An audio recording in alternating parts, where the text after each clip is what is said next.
अकोट अकोला रोडवरील पुलाजवळ पडलेल्या मोठमोठ्या खड्ड्यांमुळे नागरिकांचे जीव धोक्यात आले होते।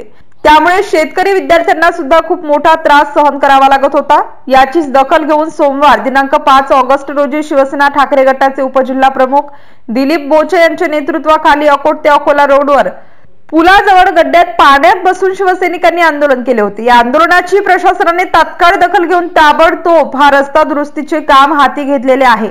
अकोट अकोला रोडवर पडलेले मोठमोठे खड्डे गिट्टी मुरुम टाकून बुजवण्यात आले असून त्यामुळे वाहनधारकांना, शाळकरी मुलांना व नागरिकांना थोड्या प्रमाणात दिलासा मिळाला आहे।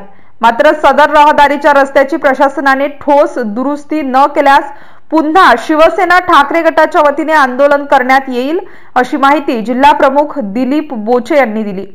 MCN न्यूज मराठी करिता देवानंद खिरकर, अकोट।